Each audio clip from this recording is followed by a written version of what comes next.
John, it seems that they might even go lower before we get to the end of the season. 7 matches remaining and major question marks about Salford's ability to get to the end of the season. Yeah, and if you look at their business, cash flow is the issue. They don't have any. So big issues like payroll, running payroll for your staff are massive. But the problem started in December last year. They asked for $500,000 advance off the game, and from then limped into the start of the season. And once the season started, as soon as they got to the start line of the season and put under that sustainability cap, the game's duty bound for the purity of our competition for Salford to get to the end. If you were Paul King and you wanted an asset and a valuable asset to sell or to get rid of, they had to get to the start of the season. They did. Obviously, the first game was a farce.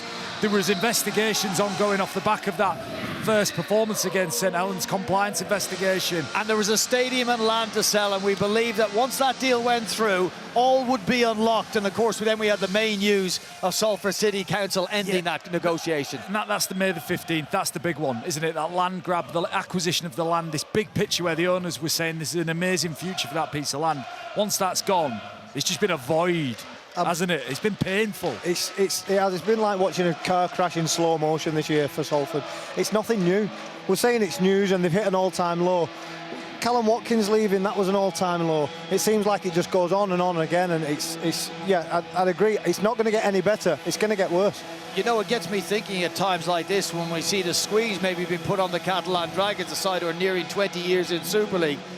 They've never put themselves or found themselves in a situation like this, despite all the financial difficulties that they have to overcome. Exactly. Catalan have been in Super League for 19 years. Never have Catalans come with a handout, said we need some more money. They've got €1 million of extra travel costs that no other club has to deal with. And still, we're the club now that are getting more and more rules and hurdles put in front to make it near enough impossible to stay in the league.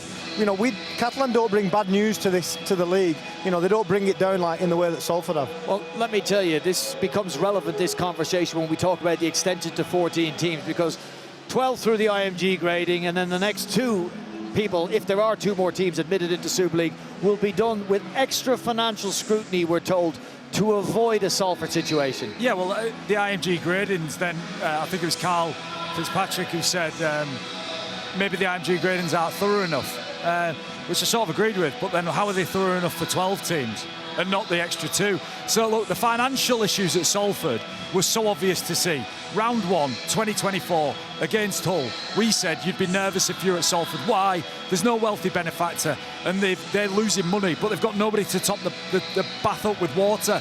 So, look, Salford has not been in an avoidable situation. It's a completely flawed business model, inefficient support, not enough commercial revenues, and it's been a failing business model for ages, Brian, and the game's failed to acknowledge that, and it's just been a stone in the game's shoe all year. And I'm like Sam, I'm bored with the Salford situation, but I've got a high degree of empathy for the players, the staff, and the fans of a club. Here, and I'll echo those sentiments, but riddle me this. If you bring in extra financial security on the 2 clubs, 13 and 14, if they are up to standard, to come into Super League, to avoid a Salford situation, what if, for example, Bradford find themselves in the top 12 of IMG grading?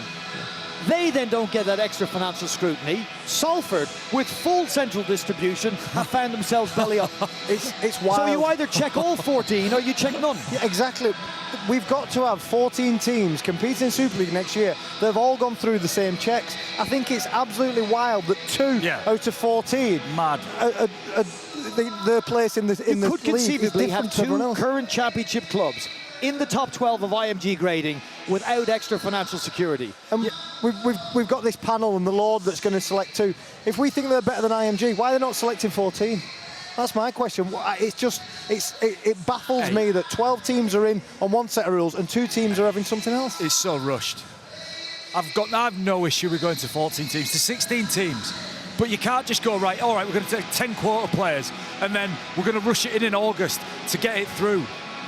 For what? Jason Harbour's going to bring in some investment from Qatar and all. It's just pie in the sky stuff. I respect the owners of the game, but this has been hastily done with a lack of information, and they're using loop fixtures, which we all acknowledge sometimes are not great, sometimes they are. Let me just tell you on loop fixtures, because I was given something interesting today. The NRL will all hold up as the premier rugby league competition in the world. Their fixture list, how is it decided? And this surprised me. 17 teams, 27 rounds. You play 8 teams twice, you play 8 teams once. 3 buys worth 6 points. they're picked, the games and those matchups, on stadium availability, commercial interest, broadcast picks and rivalries. That is how convoluted and preordained their fixture list is. They don't have a problem with loot fixtures if they commercially make sense. All right, it's marketing then. If you can't sell out your away fans, don't blame Catalan because you can't sell out your home crowd. We've failed to market the sport, and you know what we've done, Brian? For 25 years, we've tinkered.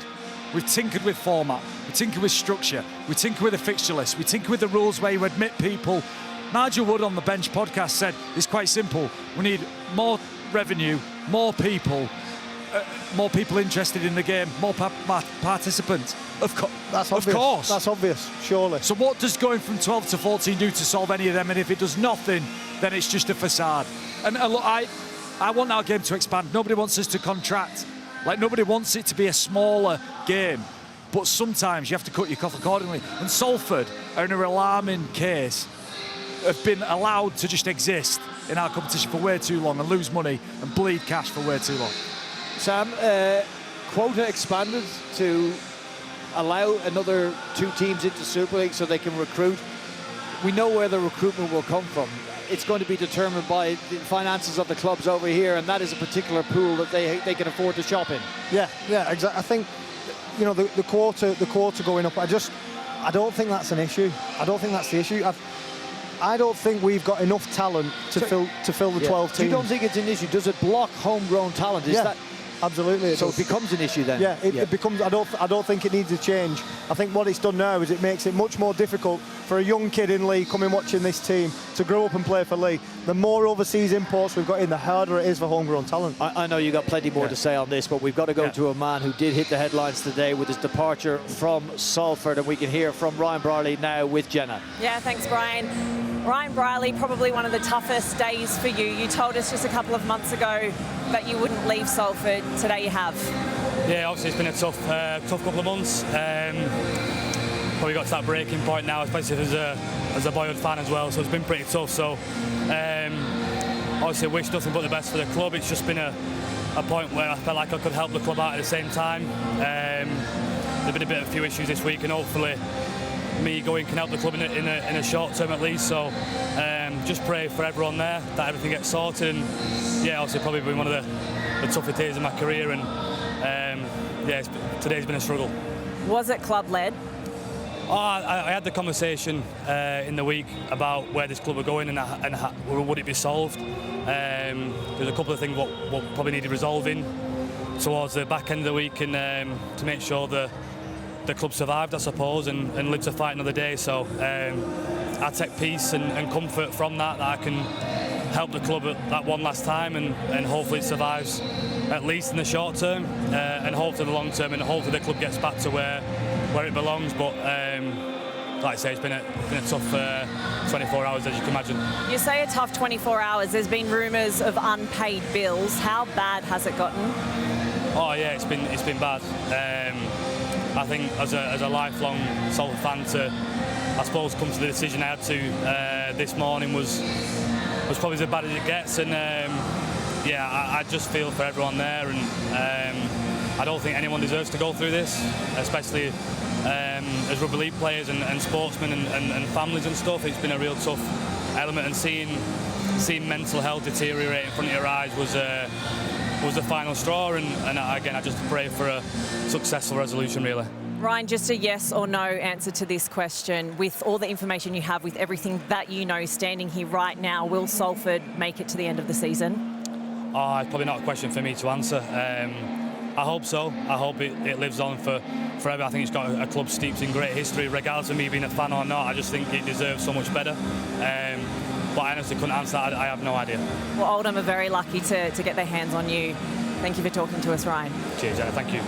Ryan, back to you.